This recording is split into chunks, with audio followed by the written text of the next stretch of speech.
হয়ে তাদের রিপোর্ট করতে হতো, এখন অন্য দলের হয়ে তাদেরকে রিপোর্ট করতে হচ্ছে।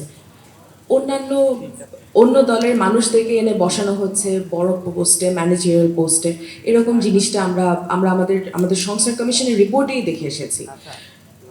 এইটাতে কি ইম্প্যাক্ট হয়? হ্যাঁ, একটা ট্যাসিট ইম্প্যাক্ট তো অবশ্যই হয়। আপনি একটা সময় আপনাকে হয়তো বলা হতো যাও গিয়ে তুমি ওই প্রেস কনফারেন্সটা কভার করে আসো অমুক এমপির, কারণও আমাদের জন্য গুরুত্বপূর্ণ। এবং এখন আপনাকে বলা হচ্ছে আপনাকে বিপরীত দলের আরেকটা এমপির প্রেস কনফারেন্স করতে হবে, কারণ তাকে নিউজ কভারেজ দেওয়াটা আমাদের জন্য গুরুত্বপূর্ণ। সেখানে সাংবাদিকটা কিভাবে ডিসাইড করবে যে এই প্রেস কনফারেন্সটা তার জন্য কভার করাটা কি আসলেই নিউজ ওয়ার্দি নাকি না, সেই ডিসিশনটা তো সাংবাদিকের নিতে হবে, কিন্তু সাংবাদিক সেই ডিসিশনটা নিতে পারছে না। এটা তার মানে যে সকল কর্পোরেট হাউসে একই অবস্থা, সেটা না। কিছু কিছু কর্পোরেট হাউস অবশ্যই নিজেদেরকে এগুলো থেকে বাফার করতে পারে। তারা যে কোনো ধরনের চেঞ্জ থেকে তাদেরকে নিজেদেরকে বাফার করতে পেরেছে, এবং সুতরাং তাদের মিডিয়াগুলো এখনও তুলনামূলকভাবে স্বাধীনতা তারা আসলে এনজয় করছে। কিন্তু সেটা সেটা কিন্তু একটু যখন ছোট পরিসরে কোনো হয়তো টেলিভিশন চ্যানেল চলছে, ছোট কোনো একটা পাক্ষিক পত্রিকা, অথবা এমন কোনো একটা পত্রিকা যাদের হয়তো সার্কুলেশন খুব বেশি না, ওই সব নিউজ রুমে যখন আপনি যাবেন তখন আপনি বুঝবেন যে তারা কী পরিমাণ প্রেশারের মধ্যে কাজ করে। এটা উত্তরণের একটা উপায় আমাদের জন্য মিডিয়া সংস্কার কমিশন করে দিয়ে গেছিলেন। তারা বলেছিলেন যে একটা স্বাধীন মিডিয়া কমিশন তৈরি করতে হবে। স্বাধীন মিডিয়া কমিশনটা কী জিনিস এবং কেন এটা গতবারের অন্তর্বর্তীকালীন সরকার তৈরি করে নাই, সেটা নিয়ে একটু কথা বলতে চাই। এখানে অনেকেই আছেন আপনারা, আমার সামনে সাংবাদিক সহকর্মী যতজন আছেন, আপনারা আমার সাথে অন্তত এই জায়গাটাতে একমত হবেন, কোনো না কোনো সময় আপনারা হয়তো রাজনৈতিকভাবে বা অন্যান্য কোনোভাবে আপনারা প্রেশার ফিল করেছেন।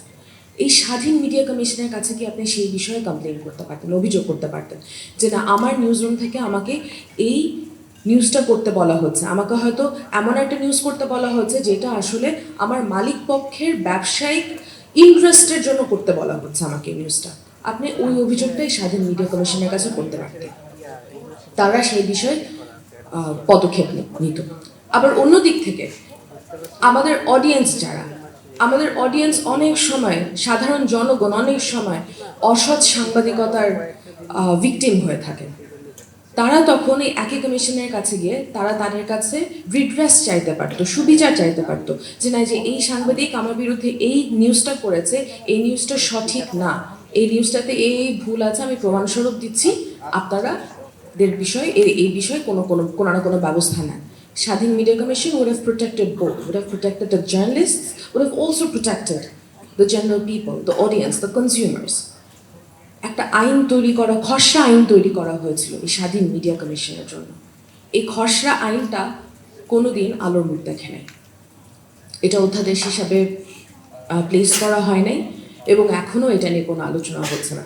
কেন হচ্ছে না? কারণ আসলে কেউই চায় না যে স্বাধীন মিডিয়া কমিশন থাকুক, এবং কেউই আসলে চায় না যে মিডিয়া স্বাধীনতা ভোগ করুক। এটা কোনো রাজনৈতিক দল চায় না, কোনো ব্যবসায়িক গোষ্ঠী এটা চায় না। And that's the honest truth. আপনার যদি এরকম একটা অ্যাকাউন্টেবল, একটা অটোনমাস বডি থাকতো যার কাছে চাইলেই এখন আপনার পাঠকরা, আপনার শ্রোতারাও দৌড়ায় যেতে পারবে, আপনি যাদেরকে এমপ্লয় করছেন আপনার এমপ্লয়িরাও দৌড়ায় যেতে পারবে, আপনি আসলে ওইরকম একটা স্বাধীন কমিশন চাইবেন না। রাজনৈতিক দলরা সবসময় চাইবে যে মিডিয়া তাদের প্রতি কিছুটা হলেও নতজানু হয়ে থাকুক। এটা চাইবেই তারা, যে মিডিয়া কিছুটা হলেও যেন তাদেরকে একটু কভারেজ বেশি দেয় অন্য দলের থেকে, মিডিয়ার সাথে তাদের যেন যে ভালো সম্পর্ক, এটা সকল সাংবাদিকরা এখানে কিন্তু শুনেছেন যে ভালো সম্পর্ক মেনটেন করতে চায় আমার সাথে। ভালো সম্পর্কটা মানে কি? ভালো সম্পর্ক মানে হচ্ছে যে আপনার থেকে কোনো না কোনোভাবে তারা একটা সুফল নিতে চাচ্ছে, কভারেজের মাধ্যমে বা অন্য না কোনো কিছুর মাধ্যমে।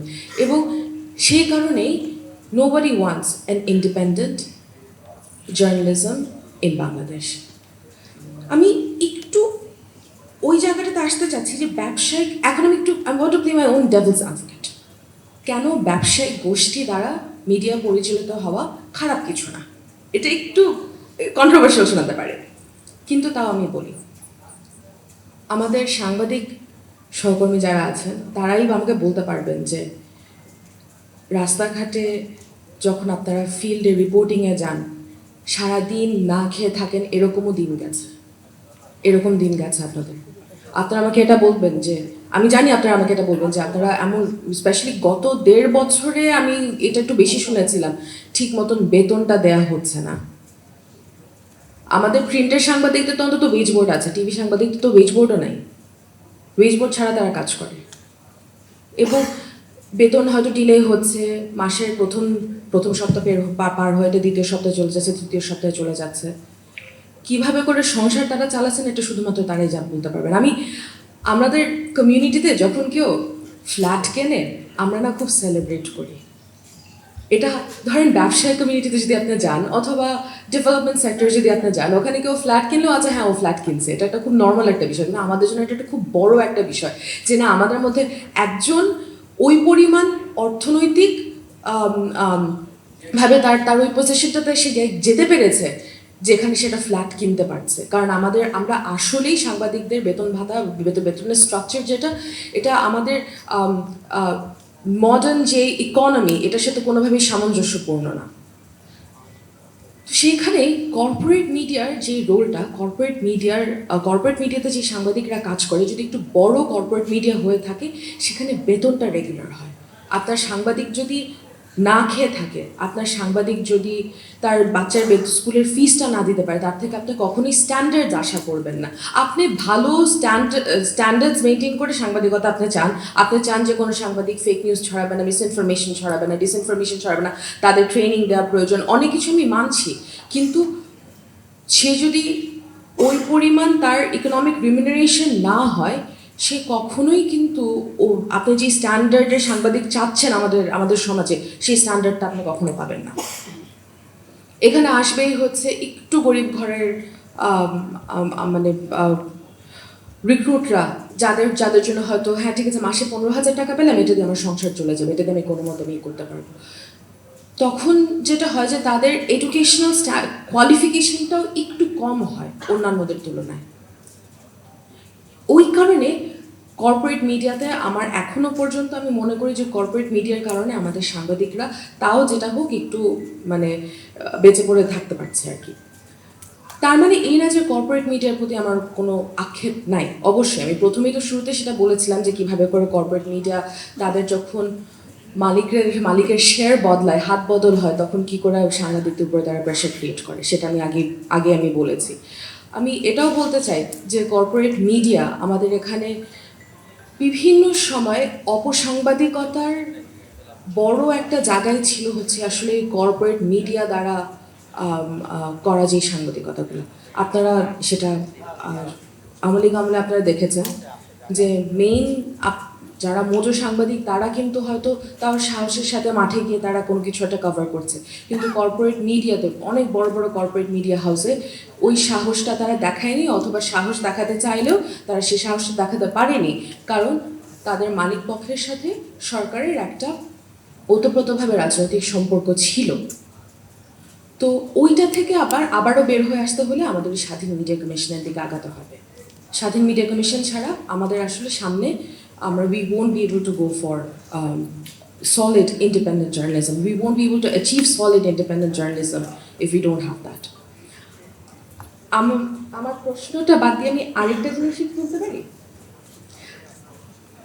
প্রশ্ন তো ছিল হচ্ছে যে স্বাধীন মিডিয়া কীরকম হবে, এসব কর্পোরেট মিডিয়ার রোল এখানে কি। আমি একটু ভিন্ন আলাপে যেতে চাই আজকে। ভেবেছিলাম এটা নিয়ে কথা বলবো, আমি সবসময় আপনাদের এখানে এসে 2-3টা করে তিতা কথা বলে যাই, আপনারা তাও আমাকে ডাকেন, সে কারণে আমি খুবই খুবই কৃতজ্ঞ আপনাদের কাছে যে আমার থেকে অন্তত অতটুকু জায়গাটা আমরা তৈরি করতে পেরেছি যে এসে আমি আপনাদেরকে কটু কথা। আমার আজকে একটা রিপোর্ট বের হয়েছে ডেইলি স্টার প্রথম পাতাতে। এই রিপোর্টটা 5 জন সাংবাদিককে নিয়ে। এই 5 জন সাংবাদিক এখন জেলে আছে। 5 জন সাংবাদিকের নাম: ফারজানা রূপা, শাকিল আহমেদ, মোজাম্মেল বাবু, শ্যামল দত্ত, শারিয়ার কবির। আপনারা অনেকেই এখানে তাদেরকে অপসাংবাদিক ডাকবেন, আমি জানি সেটা। তাদের অনেক বিগত আমলে তাদের সাংবাদিকতা অনেকভাবে আমাদের পুরো সাংবাদিক কমিউনিটিকে কি ওভারঅল মানবাধিকার পরিস্থিতিকে ক্ষতিগ্রস্ত করেছে, এটাও আমি জানি। শেষ করে নেই, তারপরে তালিকা দিয়ে ভালো লাগবে না। কিন্তু একটা দেশে পলিটিক্যাল সাংবাদিকতা থাকবে, সকল ধরনের পলিটিক্যাল সাংবাদিকতার প্রতি টলারেন্স যদি আমাদের না থাকে, তার মানে আমরা অ্যাকচুয়ালি স্বাধীন সাংবাদিকতা চাই না। আমি একটা মামলা দেখছিলাম, যে মামলাতে তাদের নাম আছে। এই মামলাটা হচ্ছে 15 বছর একটা ছেলে নাইম হাওলাদার নামে। নাইম হাওলাদারকে যখন গুলি করে মারা হয়, এটা জুলাই 2024, যখন তাকে গুলি করে মারা হয়, তখন তার কারফিউর মধ্যে তার চাচা তার যে ডেথ সার্টিফিকেটটা এবং তার যে ছবিটা, তার মৃতদেহের ছবিটা, তার চাচা ওই কারফিউর মধ্যে আমার অফিসে নিয়ে আসছিল। ওনার একটাই চাওয়া ছিল যে আপা, ওর তো এটা, ওকে তো কেউ মনে রাখবে না, এমনিতটা তো মানে কোনো ময়না তদন্ত হচ্ছে না, কোনো কিছু হয়নি, এমনিই তারা দাফন করে দিয়েছে। একটা ছেলে, যে ছোট ছেলে যেভাবে মারা গেল, এটা তো কারো কেউ মনে রাখবে না, আপনি প্লিজ ওকে নিয়ে একটু লেখেন। তার আকুতিটা ছিল হচ্ছে ওইটা। নাইম হাওলাদারের অনেকগুলো ছবি আমার কাছে আছে। অর্ধেক ছবি হচ্ছে তার লাশের ছবি এবং তার যে বুলেট উন্ডটা ছিল সেগুলো ক্লোজ আপ ছবি, আর বাকি অর্ধেক ছবি হচ্ছে যখন সে জীবিত ছিল তখন তার ফ্রেন্ডদের সাথে তোলা সেলফির ছবি। আমি ওর কেসটা স্পেসিফিক্যালি আমাকে খুব বেশি টানে এই কারণে যে ওর চাচার যে আকুতিটা ছিল সেদিন রাতেবেলা যখন সে আমার সাথে অফিসে দেখা করে কারফিউ ভেঙে, আমি ওটা ভুলতে পারি না। এই কেসে সাংবাদিকদেরকে অ্যারেস্ট করা হয়েছে। আমি নাইম হাওলাদারের বিচার চাই, আমি চাই। I've dealt with this case. I want justice for him. কিন্তু শেষ করেনি, তারপরে বলেন, তারপরে তালিটা দিন। কিন্তু আপনি যখন ক্রিমিনাল মামলা করেন, ক্রিমিনাল মামলাটা খুবই স্পেসিফিক হতে হয়। ক্রিমিনাল মামলা যে দায়ী তার বিরুদ্ধে হতে হয়। আইসিটিতে মামলা করতে পারেন, সেটা একটা ভিন্ন বিষয়। ওখানে তাজুল ভাই আছেন, তাজুল ভাই আমাদেরকে কীভাবে আইসিটিতে মামলা করতে হয় সেটা আমি বলতে পারবেন। কিন্তু যখন শয়ে শয়ে ক্রিমিনাল মামলা করা হয়, যে মামলাগুলার একদম বেসিস হচ্ছে যে আমার ছেলেকে এরকম করে গুলি করে মারা হয়েছে, এখানে 500 জন, এরা সবাই দোষী, এই মামলা আদালতে টেকে না। এখানে এই মামলাগুলোতে না ভিকটিমরা বিচার থেকে বঞ্চিত হয়। গত বছর আমি ট্যালি করেছিলাম 296 জন সাংবাদিক এরকম মামলাতে তারা নথিভুক্ত ছিল। তার মধ্যে 101 জন সাংবাদিক ছিল হচ্ছে খুনের মামলায়, 302। এই মানুষগুলো আসলেই মারা গেছে, মানুষগুলো আসলেই তাদের জীবন দিয়েছে। তাদের বিচার প্রক্রিয়াটা নিয়ে এরকম করাটা না, আসলে এটা প্রহসন, এটা ঠিক না। আমাদের যদি অপসাংবাদিকতা নিয়ে কোনো প্রসিকিউশন করতে হয়, সেটা নিয়ে আমাদের ব্যবস্থা তো এমন কোনো একটা আইনগত কাঠামো তৈরি করতে হবে যেখানে আমরা সেটা নিয়ে ব্যবস্থা নিতে পারি। কিন্তু জেলের ভাত খাওয়ানো, এটা কোনো পক্ষের জন্যই, তাদের জন্য যে মারা গেছে তার জন্য বিচার না, যে জেলের ভিতর আছে তার জন্য ওটা সুবিচার না। এখন চাইলে তালিটা দিতে পারেন, কিন্তু হয়তো দিবেন না।